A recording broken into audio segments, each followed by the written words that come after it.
Hi everybody, it's me, Jordan Long here, and I'm talking about Chyna. Why?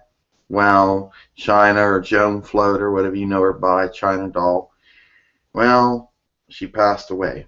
Now, the information isn't out there yet what the cause of death was, so everybody's going to have their theories. Now, regardless of what people think or what her opinion of her wrestling skills or what she did both in and outside the ring, regardless of all the things. I do want to talk about her because I do think that she did have a part. She did play her part in professional wrestling, mostly in the WWF, even though she did play a little part in other promotions. She was in the World Wrestling Federation, now the World Wrestling Entertainment, from 1997-80 to 2001-80. She was normally first introduced in as Hunter Hearst Helmsley's bodyguard during his feud with Goldust and her feud with Marlena by default.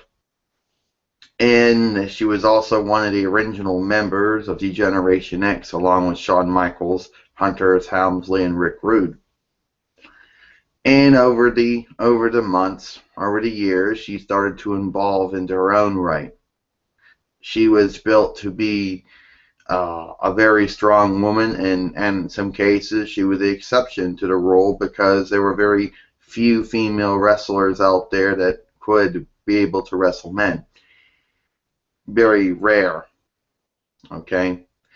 She was only one of a handful of females to ever be in the Royal Rumble, of course. 2 Royal Rumble matches, 1999 and 2000, these Royal Rumbles. Even though she did not win any of them, being in it was a big achievement.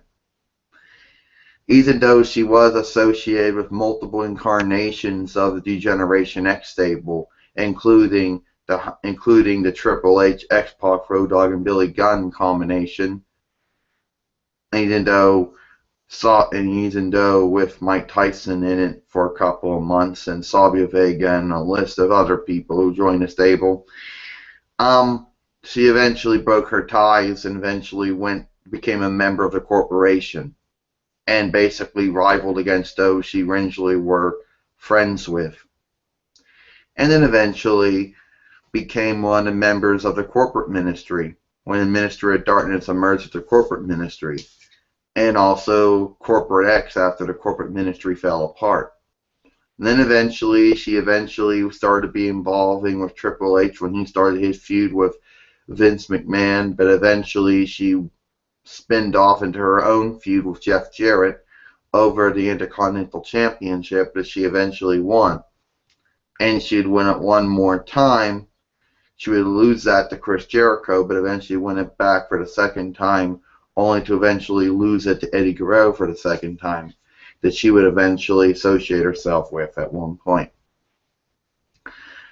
Being the only woman to hold the WWE Intercontinental Championship 2 times, she would eventually finish her time in WWE by winning the WWE Women's Heavyweight Championship by defeating Ivory.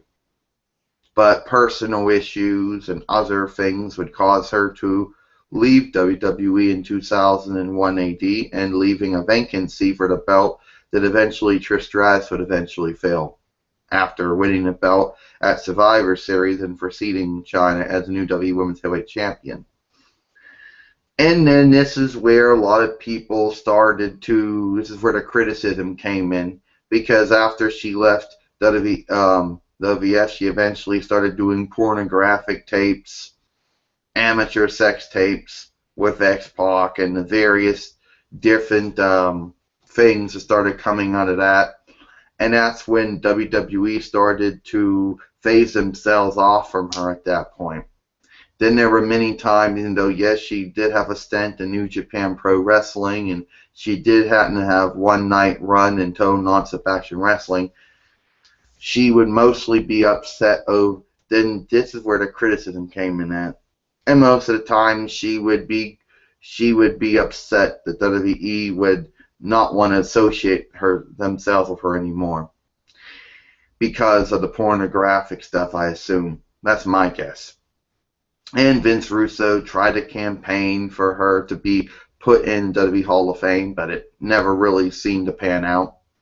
Hunter Hearst Helmsley said, or Triple H said that she did deserve to be in the Hall of Fame, but the fact that she was doing pornographic stuff and that anybody could easily look that stuff up, it would be inappropriate for WWE to associate themselves with someone who did that, even if it never came out. You know, even if it was just even if she never talked about or mentioned it, somehow it would leak out she was doing it, and both parties would be really embarrassed. Now, she passed away. Don't know the cause, but I do know that she's up in heaven with God and Jesus now, and she's at peace now at a better place. The Sailor Soldiers will eventually make a video talking about her demise as well. Sometime this week, I imagine, or there'll be a video about it. So that's about it. I'm Jordan Long, and I hope you enjoyed this video.